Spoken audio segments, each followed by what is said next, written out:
എന്ന വാർത്ത പുറത്തു വരുന്നത്. അപ്പം അയാളുടെ ഇഷ്ടം അതാണ്. യുക്തിവാദികൾ പറയുന്നത് നിങ്ങൾ നിങ്ങളുടെ ഇഷ്ടം പോലെ ജീവിച്ചോളിയുന്നു, ഒരു കുഴപ്പമില്ല. ഇത് ശൈത്താനിൽ നിന്നുള്ള വാദമാണ്.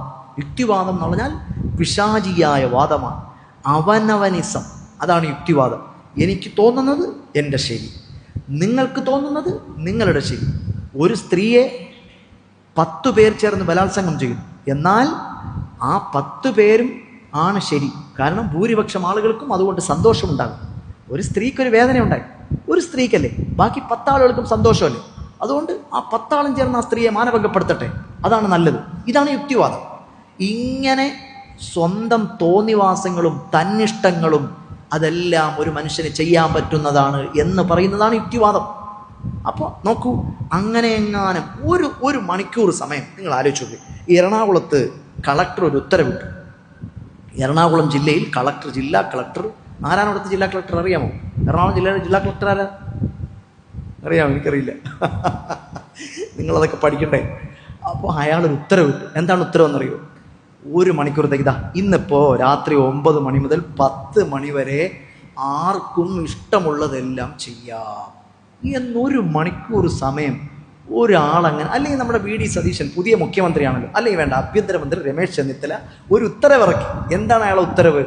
1 മണിക്കൂർ സമയം എറണാകുളം ജില്ലയിൽ അല്ലെങ്കിൽ കേരളത്തിൽ നിങ്ങൾക്ക് ആർക്കും ഇഷ്ടമുള്ളത് എന്തും ചെയ്യാം എന്നൊരു ഉത്തരവിറക്കിയാൽ എന്തായിരിക്കും ഇവിടുത്തെ സ്ഥിതി?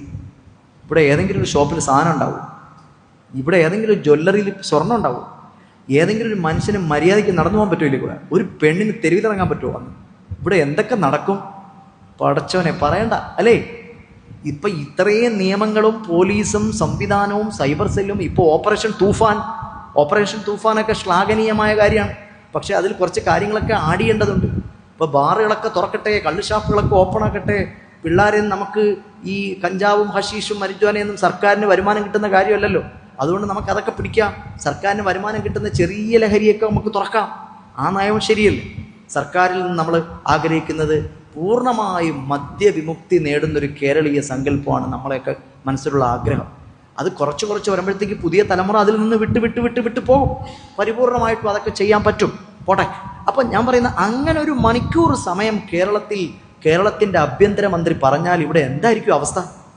ഇവിടെ എല്ലാം താറുമാറാവും. അപ്പം ഇതാണ് യുക്തിവാദം പറയുന്നത് നിങ്ങൾക്കിഷ്ടമുള്ളത് നിങ്ങൾക്ക് ചെയ്യാം. അതിന് മറ്റുള്ളവർക്ക് ഒരു ചിലപ്പോൾ പ്രയാസം ഉണ്ടാവട്ടെ, ഇല്ലാതിരിക്കട്ടെ. ഇനി മറ്റുള്ള ഒരാൾക്കാണ് അതുകൊണ്ട് പ്രയാസമെങ്കിൽ കുഴപ്പമൊന്നുമില്ല. കുറേ ആളുകൾക്ക് പ്രയാസം ഉണ്ടാക്കുമെങ്കിൽ അതൊക്കെ ഒഴിവാക്കുന്നതാണ് നല്ലത്. എന്നാലും നിങ്ങൾക്ക് ചെയ്യണമെന്ന് നിർബന്ധം ഉണ്ടെങ്കിൽ നിങ്ങൾ ചെയ്തോ. കാരണം നിങ്ങൾക്ക് നിങ്ങളുടെ സുഖം, നിങ്ങളുടെ സന്തോഷം, നിങ്ങളുടെ യുക്തി, നിങ്ങളുടെ ബുദ്ധി, നിങ്ങൾക്ക് തന്നിഷ്ടം പോലെ ജീവിക്കാം. ഇതാണ് പിഴച്ച വാദം, പിശാചിൻ്റെ വാദമാണ് യുക്തിവാദം. അത് റാഷണലിസ്റ്റുകൾ, എത്തീസ്റ്റുകൾ, സാഡിസ്റ്റുകൾ, ഫാസിസ്റ്റുകളുടെ വാദമാണ് യുക്തിവാദം. അള്ളാഹു കാത്ത് രക്ഷിക്കുമാറാകട്ടെ. അപ്പോൾ ഖുർആൻ പറയുന്നത് എന്താണ്? അതൊന്നും പറ്റൂല, നിങ്ങൾക്ക് തോന്നും പോലെ കന്നാലികളെ പോലെ നാക്കാലികളെ പോലെ ജീവിക്കാൻ പറ്റൂല എന്നാണ് ഖുർആൻ പറയുന്നത്.